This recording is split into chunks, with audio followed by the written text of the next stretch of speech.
மறந்து கூட உங்கள் வீட்டு சமையலறையில் இதை வைக்காதீர்கள். உங்களுக்கு முருகனை பிடிக்குமென்றால் ஓம் முருகா என்று பதிவு செய்யுங்கள். ஒரு வீட்டின் ஆரோக்கியமும் ஐஸ்வர்யமும் அந்த வீட்டின் சமையலறையில்தான் தொடங்குகிறது. சமையலறை என்பது வெறும் உணவு சமைக்கும் இடமல்ல. அது அன்னபூரணி தேவி வாசம் செய்யும் புனிதமான இடம். அந்த புனிதமான இடத்தில் நீங்கள் செய்யும் சில தவறுகள் உங்கள் குடும்பத்தின் நிம்மதியை குலைக்கக்கூடும். உங்கள் சமையலறையில் நீங்கள் ஒருபோதும் வைத்திருக்கக்கூடாத அந்த பொருட்கள் எவை தெரியுமா?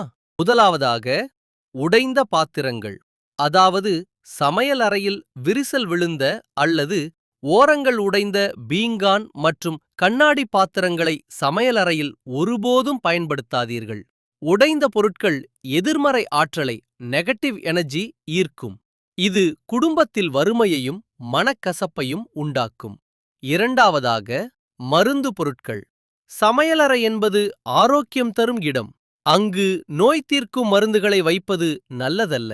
அடுப்பின் வெப்பம் மருந்தின் வீரியத்தை குறைப்பதோடு மட்டுமல்லாமல், வாஸ்துப்படி அது குடும்ப உறுப்பினர்களை அடிக்கடி நோய்வாய்ப்படச் செய்யும். மூன்றாவதாக, தேவையற்ற பழைய பொருட்கள்.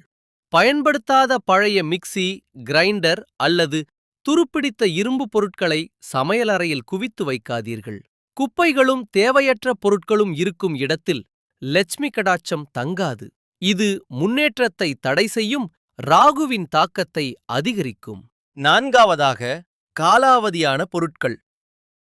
பூஞ்சை பிடித்த மசாலா பொருட்கள் அல்லது நீண்ட நாட்களாக இருக்கும் பழைய தானியங்களை உடனடியாக அப்புறப்படுத்துங்கள். அழுகிய உணவும் கெட்டுப்போன பொருட்களும் தரித்திரத்தை உண்டாக்கும். ஐந்தாவதாக, துடைப்பம். சமையலறையில் துடைப்பம் வைப்பதை தவிர்க்கவும். உணவும் துடைப்பமும் ஒரே இடத்தில் இருப்பது மங்களகரமானது அல்ல.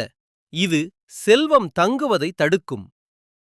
அன்பர்களே, சமையலறையை எப்போதும் சுத்தமாகவும் வெளிச்சமாகவும் வைத்திருங்கள்.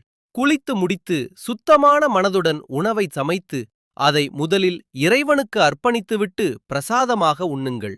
அப்போது உங்கள் இல்லத்தில் உணவிற்கும் மகிழ்ச்சிக்கும் என்றும் குறைவிருக்காது. இந்த தகவல் உங்களுக்கு பயனுள்ளதாக இருந்தால் உங்கள் நண்பர்களுக்கும் பகிருங்கள். இதுபோன்ற மேலும் பல ஆன்மீக தகவல்களுக்கு நம்முடைய ஸ்வீட் நெக்டர் சேனலை சப்ஸ்கிரைப்